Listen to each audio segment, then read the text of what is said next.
And the next speaker is Madame Gutu from the Republic of Moldova. Please take the floor.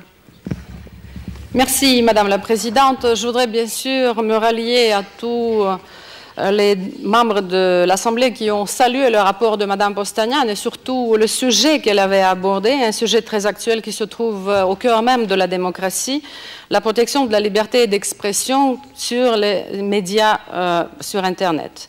Le mot-clé de ce rapport et du projet de résolution, c'est la liberté. Je citerai, de même que la rapporteure, l'article 4 de la Déclaration des droits de l'homme et du citoyen adoptée par l'Assemblée nationale française en 1789. La liberté consiste à pouvoir faire tout ce qui ne nuit pas à autrui.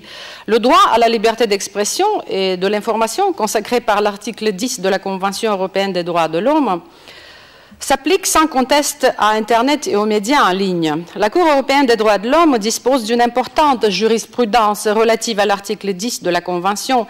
Et cette jurisprudence de la Cour ne cesse d'affirmer que le discours de haine ne sont pas protégés par l'article 10, conformément à l'article 17 de la Convention. Et de ce point de vue, il est important ici de mentionner le point 5 du projet de résolution. Je cite, « L'Assemblée insiste fortement sur l'article 20 du Pacte international relatif aux droits civils et politiques des Nations Unies, qui stipule que toute propagande en faveur de la guerre et que tout appel à la haine nationale, raciale ou religieuse constituant une incitation à la discrimination, à l'hostilité ou à la violence sont interdits par la loi. » Le fil conducteur de ce projet de résolution, c'est la nécessité de prévenir, par le biais des législations nationales, les abus des intermédiaires de services Internet. Mais selon moi, le problème de la liberté d'expression sur les médias Internet va au-delà de la technicité. La liberté d'expression des médias en ligne est loin de convenir à toutes les réglementations qui existent sur le plan international.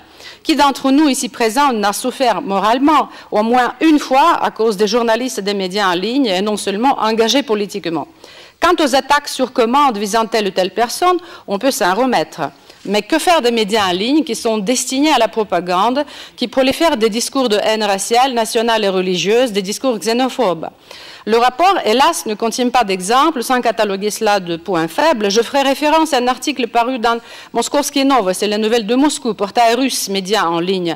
La journaliste Luganskaya Daria, ayant inséré une photo du président Medvedev manipulant une arme à lunettes, propose dans l'édition de 30 mars de cette année une liste de 10 ennemis de la Russie, parmi lesquels elle cite M. Mikhail Gimpu, qui est l'ancien président par intérim de la Moldavie, l'actuel président du Parti libéral de notre pays.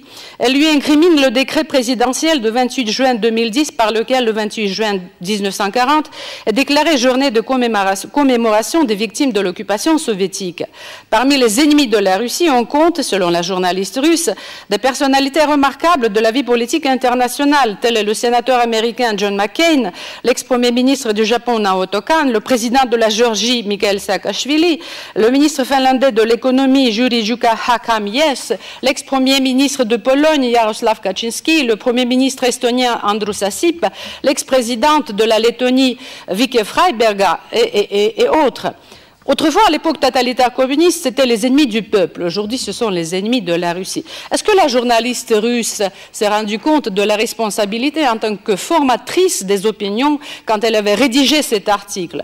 Malheureusement, il existe dans mon pays aussi des portails en ligne qui prolifèrent des discours xénophobes, discours de haine, etc. Je crois que ce rapport d'aujourd'hui n'est qu'un début, n'est qu'un commencement. J'espère bien que la motion enregistrée par la présidente du groupe ALDE, Madame Anne Brasseur, et que nous appuyons tous sur la liberté d'expression sur Internet, donnera une suite favorable à cette discussion que nous avons entamée aujourd'hui. Je vous remercie de votre attention.